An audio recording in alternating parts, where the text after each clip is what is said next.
In this video, guys, I'm going to talk to you guys about the Splattershot Pro. Now, the Splattershot Pro, I would say, is a weapon that's favored by many. Like, if you play in casual, or if you just play regular, just anarchy battles and all that type of jazz, possibly a good majority of you guys would play the Splattershot Pro and you'll think, it's a great weapon. This is a fun weapon to use. However, when it comes to the top level of play, when it comes to using the Splattershot Pro, you tend to not see this weapon as often in comparison. But why is that? When we look at the Splattershot Pro, all around, it has like the main weapon capabilities of being a really good weapon. It's a fairly long range weapon with a decent fire rate, and it's usually a 3-shot kill if you hit all your shots directly. As of recently, they even made this weapon even stronger. Beforehand, it used to do 42 damage per hit, but now it does 45 damage per hit.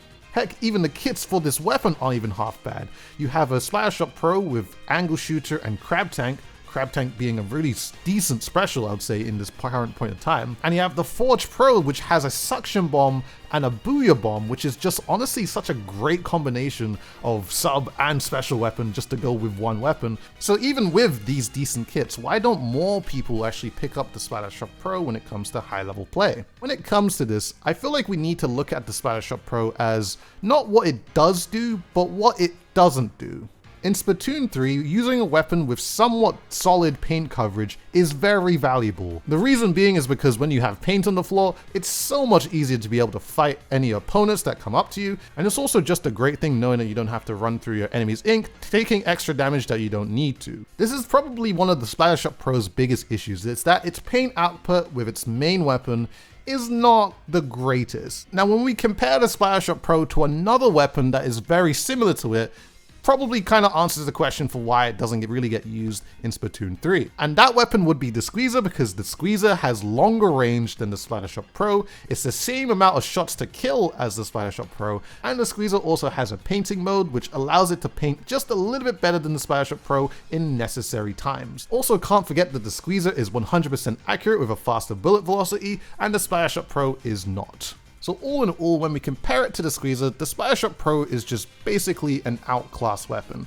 Doesn't necessarily mean it's terrible, but when you're trying to play the most efficiently at the highest level, then when you really look at it, it's just like, well, I might as well play Squeezer because it's doing the same thing the Splattershot Pro does, but even better. Now, there's a few personal things that I have with the Splattershot Pro, which I feel like another thing for why it really struggles, especially in Splatoon 3. If we look back at the Splattershot Pro in Splatoon 1 and Splatoon 2, they are miles different to the one that's in this game right now. In Splatoon 1, the Splattershot Pro had far more range than it currently does right now. Its bullet velocity was also much quicker, which made it just a much more accurate weapon. Undoubtedly, as just a main weapon, the Splattershot Pro was at its peak during Splatoon 1's time period. It even had more range than the current 96 scale that we had. That's how good the Splattershot Pro as a main weapon was back then. So for how that main weapon operated in that game, it was almost basically perfect. In Splatoon 2, the Splattershot Pro's range was actually reduced back to normal. However, its shot velocity was actually still relatively quick and made the Splattershot Pro still a pretty accurate weapon. On top of that, you had things like main power-up, which made it a thing where you could just basically two-shot things at any point of time, which was severely broken. But in Splatoon 3, the Splattershot Pro doesn't have any of those. It doesn't have the extra range, it doesn't have the shot velocity, and also, while it hasn't really necessarily been nerfed, I feel like the Splattershot Pro is just also a very sluggish weapon, even in comparison to the Squeezer and other longer range weapons in the game. I genuinely noticed that, especially when I played the Splattershot Pro within the Splatoon 3 demo, or I guess the time period when Nintendo allowed me to play Splatoon 3 early. So basically what I'm trying to say is that the Splattershot Pro feels relatively sluggish in comparison to other weapons in the game, and within Splatoon 3, where it's relatively a pretty fast game with how the meta is going right now, it just feels like sometimes the Splattershot Pro fails to keep up, especially going against other weapons that are kind of similar to it, much like the Squeezer, much like the Slosher Machine with the similar kits. So it just also makes it something that's not so favored for you to actually want to pick it up in high level competitive play. Which again, I'll set as a disclaimer, if you're playing it casually or if you're playing it just in ranked or anything like that, it really doesn't matter if you want to play the Splattershot Pro, you are fine to at any point of time. So with all this information that I've brought to you guys, is there a way that we can actually make the Splattershot Pro a little bit better? And of course, with buffs, we can up the shot velocity, we can up the range like it was once before in Splatoon 1. We can maybe also buff the movement speed while strafing and all that type of jazz. We can do many things to it. They've already buffed the damage, which I feel many people would not really understand the meaning of why it went from 42 to 45. Still a 3-shot kill, is it not? The thing about that is that it allows the Splattershot Pro to 2-shot more things just in case an enemy has taken more damage. And another very important thing is that it also makes the fall off damage when using the Splattershot Pro just a little bit stronger. It makes it more likely that if you're shooting at an angle upwards and the bullets fall down onto your target, that is much more likely to still 3-shot instead of it being 4 or 5-shot. But again, regardless of buffs, is there actually a way we can make the Splattershot Pro just feel a little bit better? Now, I've been doing my own experimentation just to make the Splattershot Pro feel a little bit better than just how it feels just off the rip. With this specific experiment, I wanted to figure out if there's a build I can create that makes the Splattershot Pro just feel so much better. And this is an idea I came up with a while back with full explanation. Okay, so I really want to make this weapon good.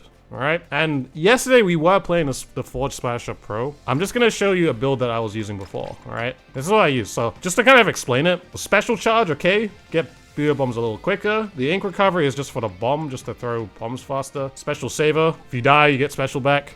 A little bit of intensify and swim speed, and of course resistance. I like resistance a lot. Now, this is all cool and all, but I feel like the thing that I really struggle with the Pro is that its movement speed when it's shooting is like slow. And I notice this every single time, like, especially when I squid roll into it, I feel really slow. So, I just want to say, the moment, many people might just disagree and just be like, dude, what are you doing? You're putting run speed on a Splattershot Pro? Yes, I am. And I know this is weird. I mean, if this is Splatoon 2, yes, this is also weird. If Splatoon 1, it doesn't matter because run speed is amazing in Splatoon 1. When I put run speed on my Pro, it's like when I squid roll into something, it just feels way more fluid, you know? And the strafing back and forth is way more fluid. I think what would make this build, I mean, this is just like something that I just wanted to test out, just put run speed and like the recovery is just, yeah, for a bomb. The only thing I want to change up, if I was to make this build like super competitive, what I would want to put on is probably comeback. Because the comeback would give me swim speed, run speed, special charge, if I'm not mistaken. Only if I die for 20 seconds. I'm thinking I do that, and then I somehow incorporate stealth. So I do these shoes in stealth, then I can do this.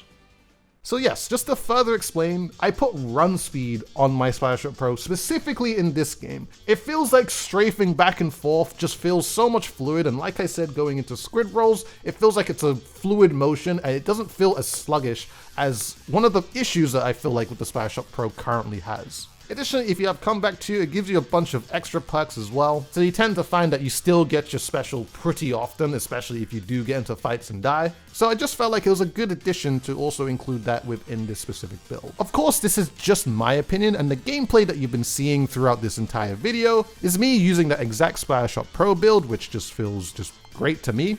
But in my opinion, that is my way of how I feel like I can make the Splattershot Pro solid or good, however you want to say it. I'm interested to know what you guys think. What do you think is actually a way of how we can make the Splattershot Pro better? Do you think my build is something that you'd probably want to try? Maybe you should give it a try just to see how it feels. Or is there another idea of how you feel like the Splattershot Pro could play better in just other sorts of ways? The Splattershot Pro throughout Splatoon's history has never really been like at the super top of its tier, besides in that, I guess, that one time in Splatoon 2 when main power-up was overly strong. And I guess I can mention in Splatoon 1 where you could use it regardless, because most weapons in that game were really good depending on how you played it. And maybe it does come to that conclusion. Maybe it does come to how well do you actually play the weapon to actually make it a top tier weapon. But at the end of the day, it's all a matter of opinion. And like I said, you should leave your opinion in the comment section below. I appreciate you guys watching this video, and I shall see you guys in a future one. Also, like and subscribe.